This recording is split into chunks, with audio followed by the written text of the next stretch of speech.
The views of this program are not necessarily the views of KWFM Radio, its management, or its sponsors. The host is solely responsible for its content.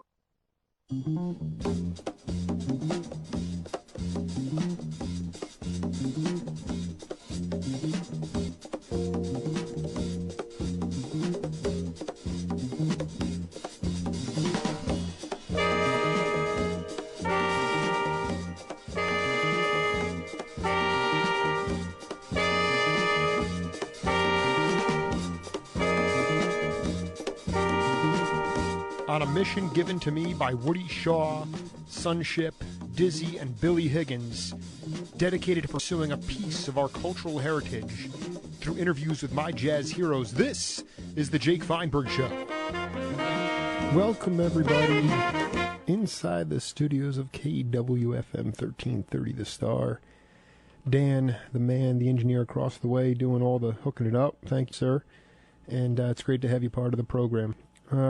When you look back on the history of music, in this host's mind, the greatest strength of said musician is versatility. Being able to step outside your comfort zone and create sound that you might not be accustomed to. Before the digital morass that we find ourselves in, you had what we called the session player. These were cats who had a reputation for versatility and doing it well. My guest today is just that kind of musician. Every record from the early 70s that has any depth to it had my guest as a player. Soundtracks, Motown, blues, big band, funk, standards. He was one of the ultimate studio cats, and we're happy to have him on the program. George Bohanon, welcome to the Jake Feinberg Show. Georgie there. I'm here. Hey. Hi. Nice to talk to you, sir. Thank you. Excuse me, yeah. It's kind of early here in L.A., but I'm coming around. I know that most musicians, they're not early risers, so I am kind of an early riser, but I did a little hanging out last night when I heard some music. It was great. So tell me what you checked out? Clayton Cameron, the young drummer who he was with Sammy Davis at one point, and also he was with. He's been with a lot of the greats, but anyway, he did a debut album release party down at the old Lighthouse. You remember the Lighthouse? Howard Rumsey's. Well, I know of it. Sure.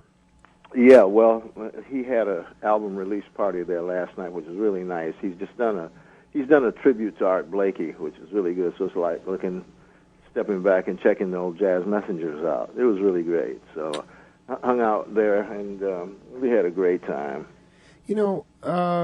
George, it's so interesting to me. You really are one of the most. It was a small family to some degree. There were, there were session cats on the East Coast and there were session cats on the West Coast, and in between that, you also had to also perfect your instrument and also, stand up and create your own sound. And I wonder, my question for you is, when you started, first of all, growing up in Detroit, talk a little bit about the scene there and how you were raised and the kind of mentors that you had around you at that time, if any. Well, I often say that Detroit was probably the best place one could grow up because there was such a diverse, music scene there. Because I certainly came up at the time of Motown, and even before, actually, I was just out of high school, and at that time, the bebop guys, Barry Harris's, Curtis Fuller, and, Tommy Flanagan, all those guys were there or just leaving there. So we had that lineage of very fine musicians that had come out of Detroit. And so Detroit was not only just a great bebop town. Then we had Aretha Franklin, and we had the gospel. We had everything, And when I look at it in retrospect, especially, I realized that I was exposed to all kinds of music very early, and that carried over throughout my musical career. I certainly consider myself a jazz player, but I also, knew that I like to live well. I like to eat, No, it's like Ndugu Chancellor told me, he's like, I don't want to be a starving genius, Yeah, exactly. And in order to there were guys. I mean, I was through an era when if you weren't a die-hard bebopper, well, man, if you were going to be a bebopper, play bebop and leave the other thing alone. Get you a job in the tool and die shop or one of the factories. But I didn't always agree with that, and so I found myself drifting from one kind of music to the other and enjoying it, learning all the time. I tell guys now, I learned so much from Motown that I probably wouldn't have learned any other way, because I was like on staff with Motown there from the beginning, and I stayed on staff as a trombonist for 7 years. I mean, working with, the Marvin Gayes, Tammy Terrell, the Miracles, and the Four Tops, Temptations, the Little Stevie Wonder when he showed up, all that stuff, And that was wonderful because what I find, most of the writers who were writing anything would write from their guitar. So they're writing in odd keys for the trombone, E, A, B, D, and G. Well, we didn't necessarily play in those keys in bebop. We stayed on the F, B flat, the home keys. But after that, going to the Motown scene, when I got into having to stretch out with Charles Lloyd and people like that who liked to write in E and A, it was no problem. It was just like, it was great. So my contention is, as long as I had my horn in my hand, I was learning something. That how much of it though? How much of Motown how much influence did Motown have on jazz itself, in your mind? Well, I think quite a bit because Motown, the guys were writing some real emotional love songs. I mean, they are tunes that are still popular today, 40 years later. And so the who knew? I mean, we didn't know it would have that kind of staying power, but it was a thing of everybody was growing together. We hadn't perfected anything particularly. The writers didn't know how to write, so we had to try to decipher what they were trying to write, which in turn helped my reading. You were just on the, but it wasn't. There was no manual. There was not. It wasn't. And listen. Let's keep in mind here. George Bohanon is a distinguished faculty member at UCLA. Is that correct? I am at UCLA. Okay, so I mean, we're not here to carp or bag on, because listen, I mean, we got the Kenny Burrell, we got you. It's a great staff, and there's great staffs all over the country. And I'm not trying to ridicule academia, but you guys, there was an indigenous quality to you guys to say, you know what? There is no manual. There are no books. We get the sheets 20 minutes before the session. We just better know. We better have our chops together. We have our chops together, make it sound right. Everybody did. We had to almost read the minds of these guys who, some of the producers. I look at the Holland Dozier and the guys. They had great ideas, but most of it they would sing it to us, and because it was about a feeling. Right. No, I love it. And I don't know, you could have all the music in the world, but if it doesn't feel right, it's not going to go off. And that was what was so great, because guys would come in and had an idea. He heard something in his sleep, and he's got to make this happen. And it would happen. It would happen. It was a magic. It would happen, and it was very uncanny the way things would come together, because especially the horns, a lot of times we'd be down in the back room and just kind of playing, and they're trying to get a rhythm section track together, and we hear the rhythm track, and we just got a lick behind it or something. And if any parts of that could be used, they take that and build something from it. And they were generous. Smokey Robinson was always very generous. If you came up with an idea that he used, he'd give you what he called an incentive bonus. Mm-hmm. Which means he'd throw some extra bucks there, which was really nice at that time, because there weren't a lot of bucks being thrown around. No, but also, I mean, it's a values thing in society to acknowledge, even though Smokey Robinson had already carved out that niche as being a legendary character. Now you have lawyers and agents who contractually compress that stuff, so they can't I mean, even if a lead artist wanted to share that with a sideman, a little bit of a cut, it would be hard to do. But back then, he was secure with himself to say, you know what, I'm going to, George or whoever else gave me this idea, and I want to kick him some money because you know what, it was his idea. Exactly. And I love that value. Anyway, we've been doing a lot of Motown theme here. I wanted to bring you back a little bit, take a listen to this tune, and come back and talk about it. Okay? It's from 1973, and the name of the album 1990. The Temptations.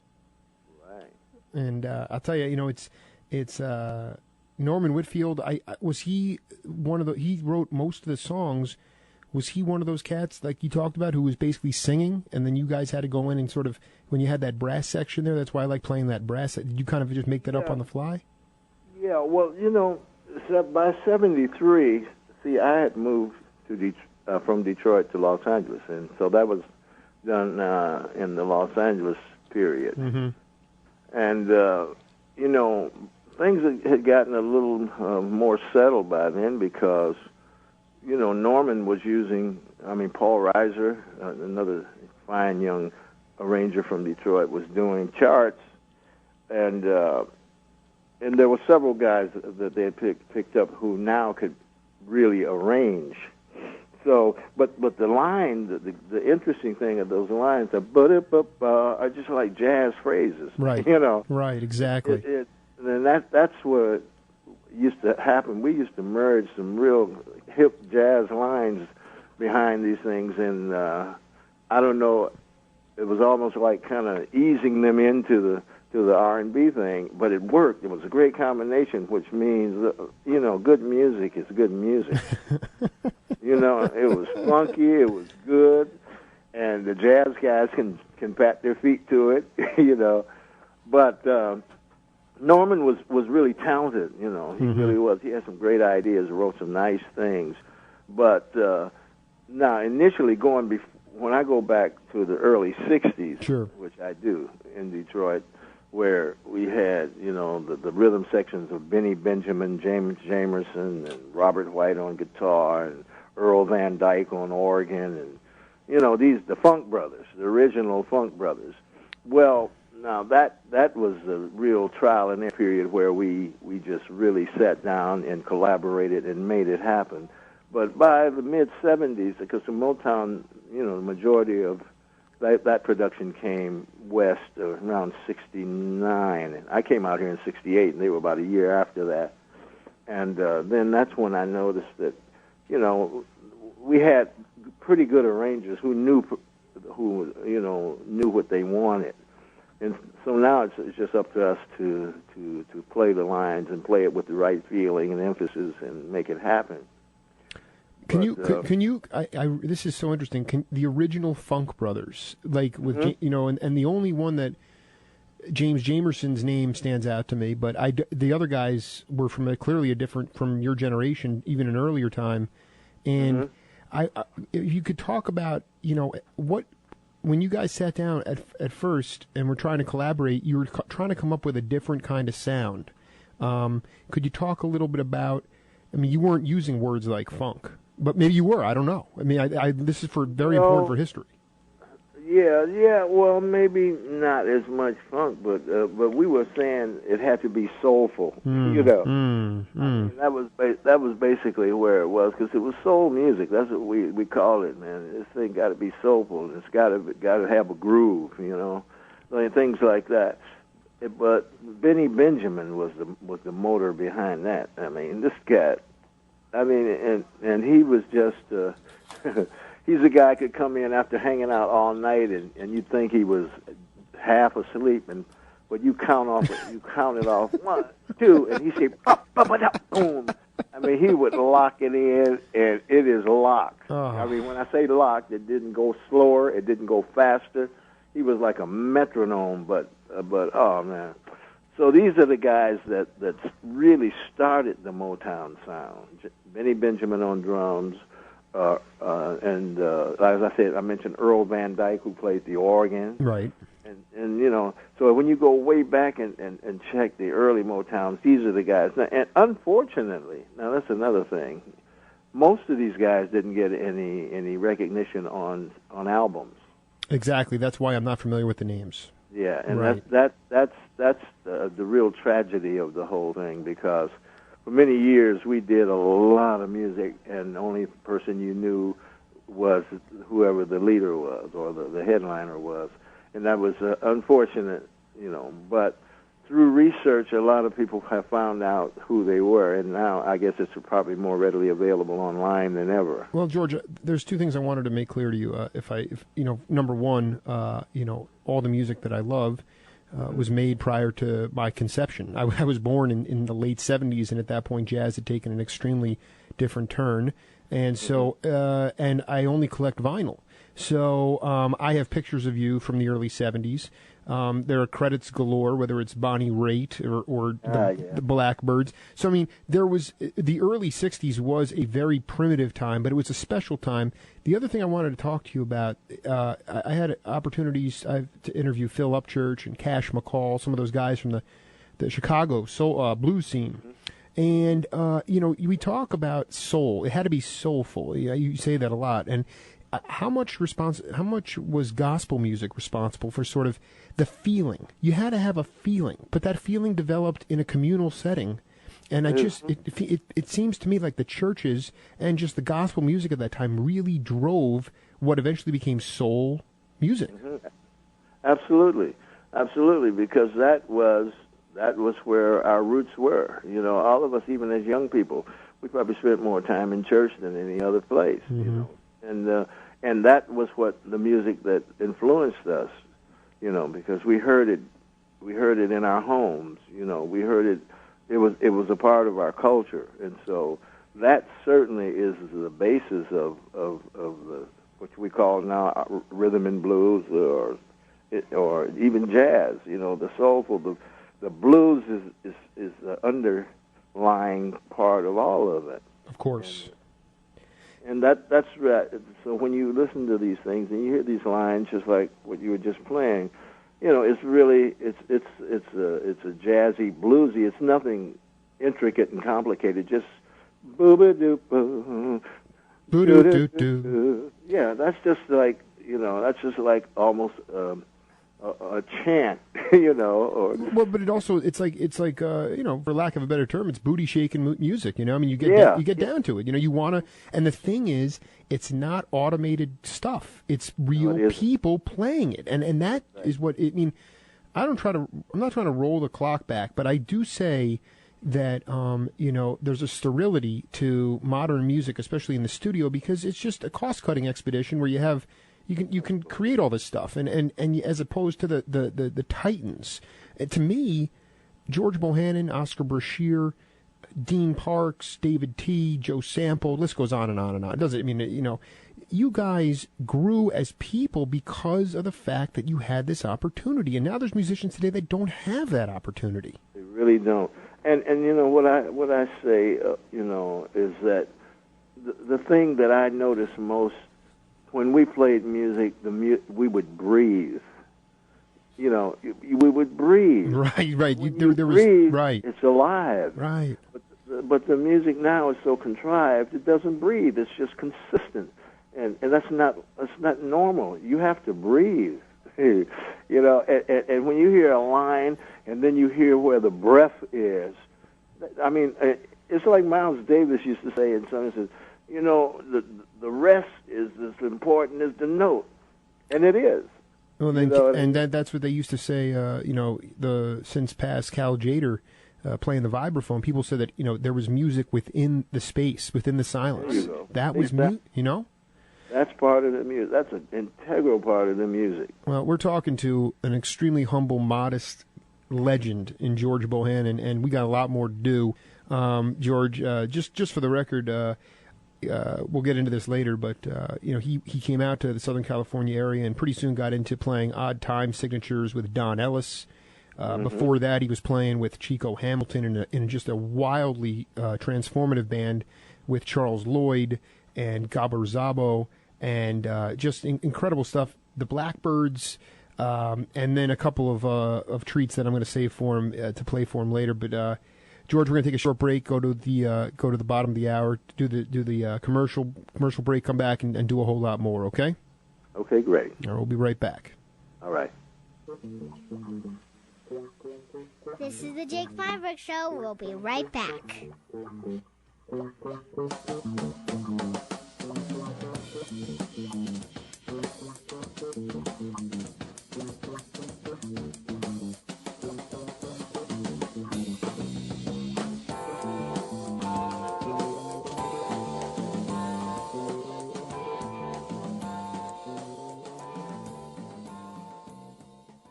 Folks, this is Jake Feinberg. When it came time to decide where to buy my daughter a piano last year, the choice was easy. We got it at Hackenberg & Sons Piano Company. Located at 4333 East Broadway Boulevard, Hackenberg & Sons is Tucson's longest-running family-owned piano business. Run by three brothers and a son, they pride themselves on superior instruments and customer satisfaction. It's why they've been around so long. And it's why their pianos are used at the University of Arizona, Pima Community College, and many other prestigious institutions. So whether it's for your child, business, or yourself, when you buy a piano, make sure you go to Hackenberg & Sons. It'll be the beginning of a long-lasting partnership. For more information, visit them at hackenbergpiano.com. Folks, this is Jake Feinberg. One of the first things I wanted to do when I moved to Tucson was find authentic Chinese cuisine. After a tip from the Chinese Student Association, I headed over to Badar Chinese Restaurant. Well, it's been 7 years, and I have never looked back. Located at 7321 East Broadway Boulevard, Badar has been a family-run operation since 1992. The award-winning chef produces succulent dishes from sizzling ginger chicken to salt and pepper shrimp.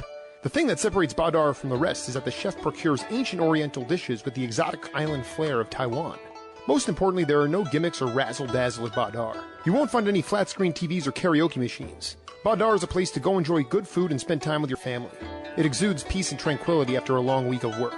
So come down and check out Badar Chinese Restaurant. Hong Hao Chu. It's that good.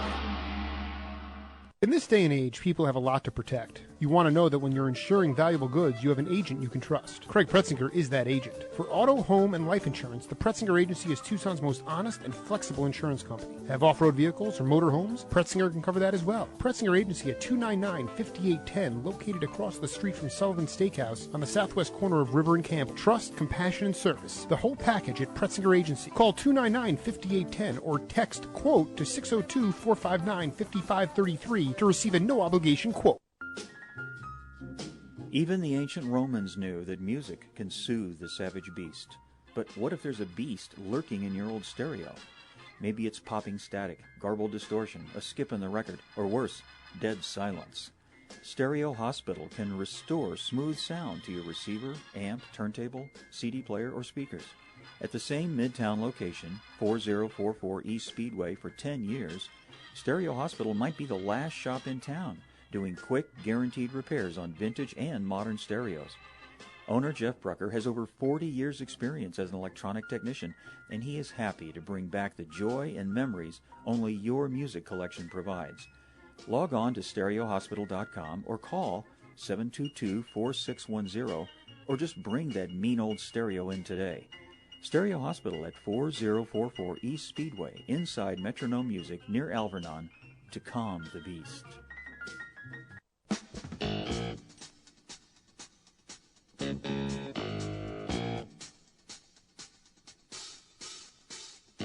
If you're not part of the solution, you're part of the problem.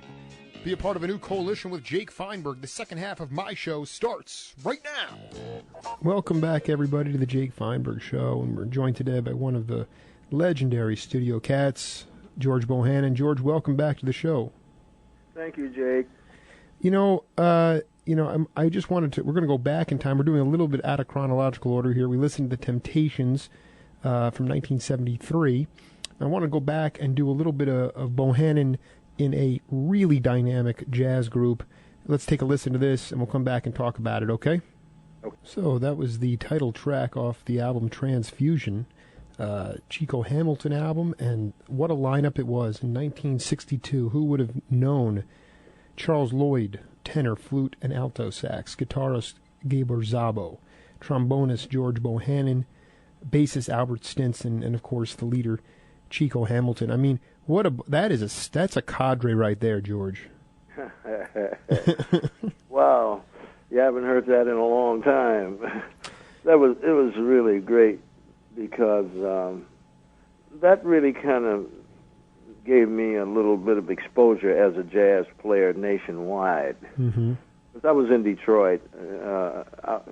I'll tell you how that happened, because I used to always keep a quintet myself locally in Detroit, although, I was still checking Motown and doing any of the small gigs that were around the city. But I had a quintet, and I was playing in the lounge of a hotel where Chico happened to stay, and it was called the Swamp Room, and that's basically what it was. Yeah, I would have been there every night, by the way. Yeah. Take my kids there. Right. Yeah. Excuse me. And I'm playing the Swamp Room, and I think Charles Lloyd had come downstairs. He heard music and came down and heard my band, and told Chico, "Well, you got to hear this band, man. The trombone player is cool." So, Mm-hmm. and Chico, he's known to have odd instrumentations. I mean, he had the cellos and Buddy Collette, and he had a lot of different configurations. So he was one of the first guys to. Some of the stuff I like is when he brings in the Latin percussion with Victor Pantoja and stuff like that too. Yeah. That's right. And so anyway, he heard me, and he asked me if I wanted to join the band and go on the road. Well, hey, I'm excited. Yeah, let's try it out. Wow. And I did. I went on and stayed with them for a couple of years, traveling, throughout the country, which was exciting because I hadn't paid a lot of attention to Chico's music, to be perfectly honest. Mm-hmm. But with Charles Lloyd here, it was Charles, very fine player, and he was doing most of the arranging. And he, these songs that, if you listen to that album, Passing Through, and the other one, A Different Journey, which followed it, those were really hard lines to play on the trombone, and we were playing unison lines, and we had to really make them, they had to be crisp and together. So, it didn't take me a long time to kind of get into the feel of it, and it was great. A lot of people have heard that music, and it really helped my career a lot. And I really enjoyed it. And me and Chico are still friends, very good friends, and stay in touch. And he's in his upper 80s. He might be 90 now. Well, as I get deeper and deeper into this zone, he's another guy I need to get to. There's so much. I also just want to give credit to a company, Studio West, a subsidiary of VSOP, for re-releasing this stuff and allowing it to be. I bag on modern technology and, too much, there needs to be a balance. But the truth is, I'm using modern technology to be able to bring you back to these times. iTunes has this entire album. I listened to the 1-minute clips.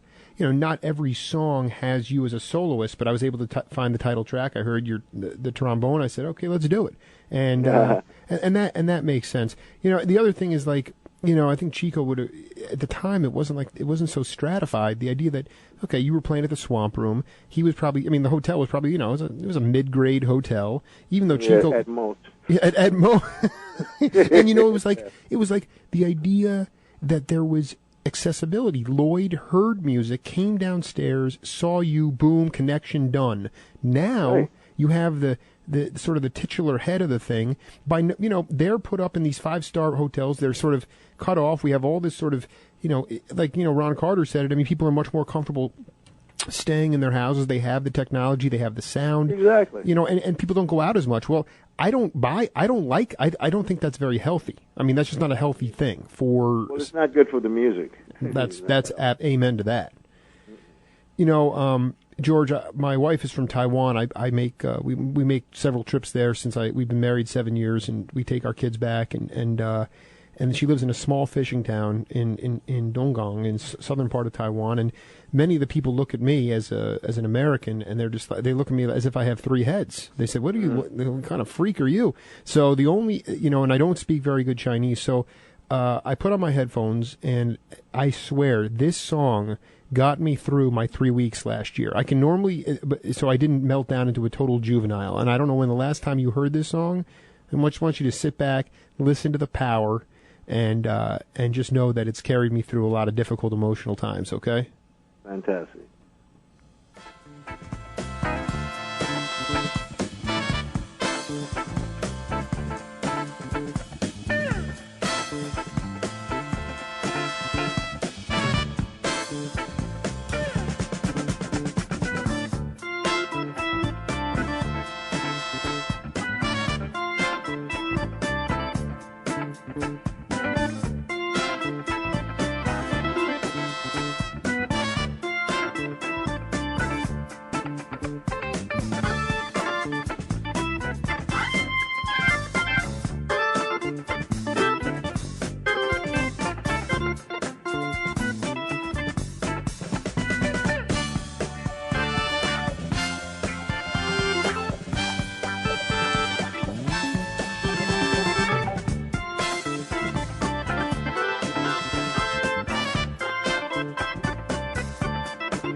I've got so much trouble. What a song. Do you know what that was from? I was trying to decipher. Decipher. It's like an investigation. I love it. I mean, do you want to take a crack at it? I'm just sorry for me. I can't grab the organ player. Okay. Is he not the leader? He's the leader, and you did 2 albums with him, and it's really where I discovered you first. I mean, that was Charles Kennard. Oh, of course. And Charles, to me, I mean, he was just he's the type of guy that I just if I saw him, I just want to give him a big bear hug, because he worked with disabled children, mentally retarded children during the day. And then he put together through Mainstream, among other things. I mean, when he got over to Mainstream, and he put together this group of session musicians that I think is unparalleled. I mean, a lot of people would say, Jake, you're stuck in a time warp. I don't care. Arthur Adams. What year was that, Jake? That was 1973 on an album, Your Mama Don't Dance. I guess that was the Seals and Crofts tune. You guys did a cover of that. You did The World is a Ghetto. And I'm telling you, that tune, I've Got So Much Trouble, was just, I listened to that at least 3 dozen times in Taiwan. And walking down the streets, you get Arthur Adams on the wah, and then all of a sudden you come in, playing a great bone solo, and then Chuck Rainey and Paul Humphrey. I recognized Chuck Rainey on that. I knew that was Chuck. And Paul Humphrey on drums. Right. And I'm just like, these guys are the ones where, let's get them into let's get these guys into Obama's cabinet. You know, I mean, I want soul, man. That's what I want for my kids. You know, and I want that kind of intimacy and you know, call me Pollyannish, but you know, listen, this is what my friends and I are getting down to, you know, in the backyard when we play table tennis and stuff. But you know, if you could you talk a little, as best you can, you know, with those sessions, was it just like Charles or somebody would just call you and say, "Hey, come in, we're going to do this," you know, and how did those sessions work? Because it just sounded like you guys were really supporting each other. Yeah, well, yeah, you know, when was Oscar Bashir on the trumpet section in there? You know, he brought in a couple of Jerry Rush. Jerry Rush. Yeah. Okay. Yeah. No, Oscar wasn't on that session.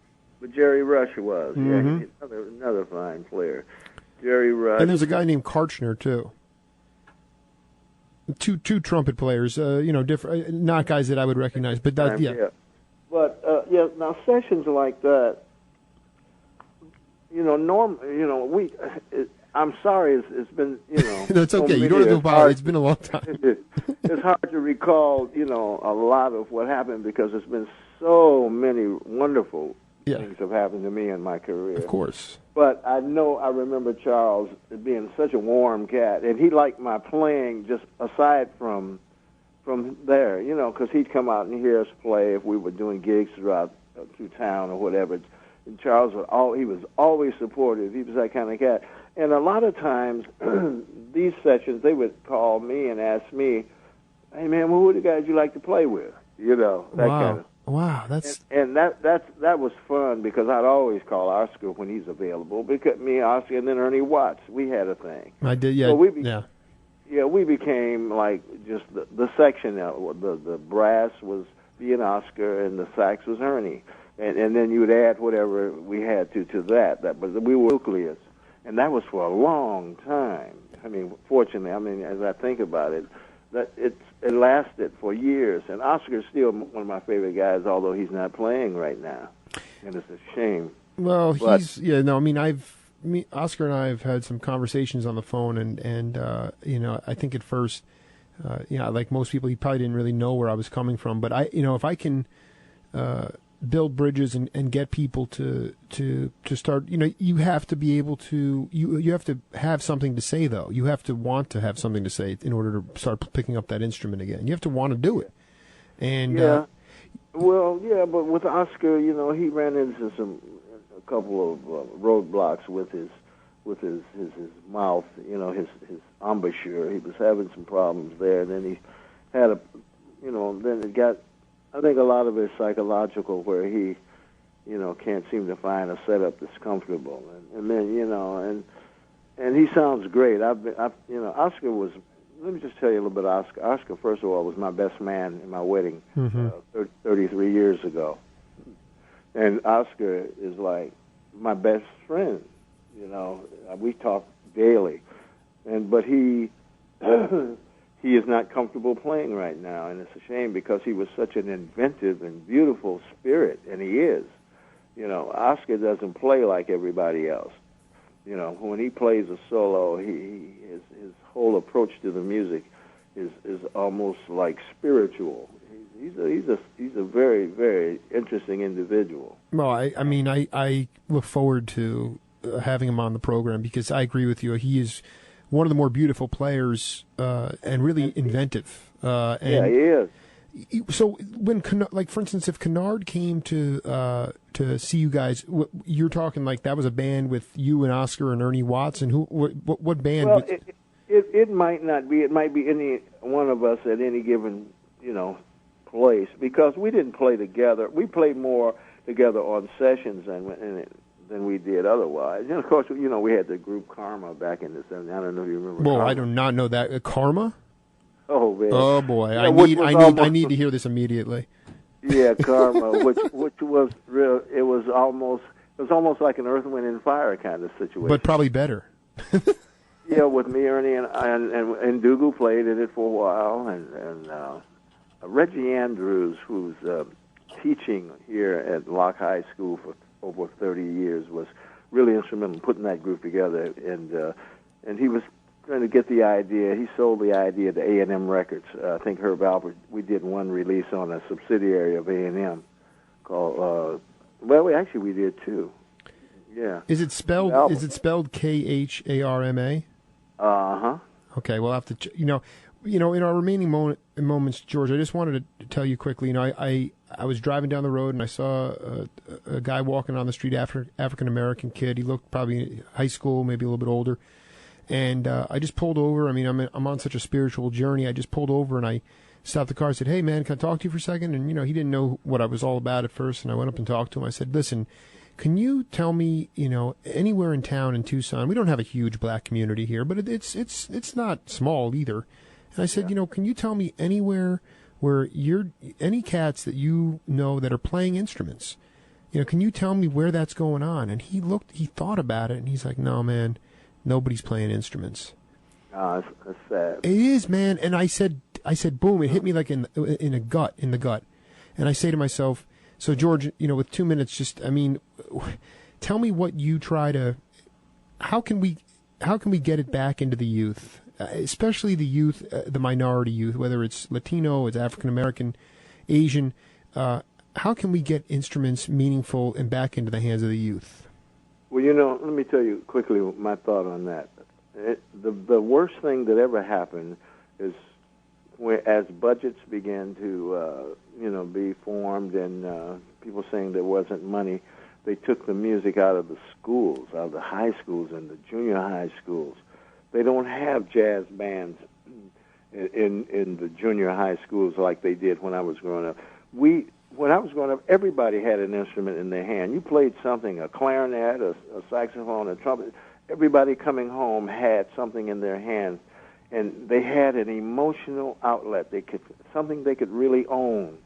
You know what I'm saying? Oh, absolutely. Absolutely. They don't have that, and I think the only way to do that, it certainly now has to start in the home, because you're not going to get it in school. The schools are not promoting jazz or music that much. They have marching bands because it's profitable, But I don't want to go there. Okay. And George, listen. I feel like it's a hot spot with me. No, I want to, and listen, I don't want to shortchange this, because I feel like we could do a whole another hour if you would be agreeable. I'd like to do another session with you. Yeah, we can do that at a different time, you mean? Yeah, because we got to wrap this week. We got an hour, but we have so much more to talk about, and you've been so eloquent.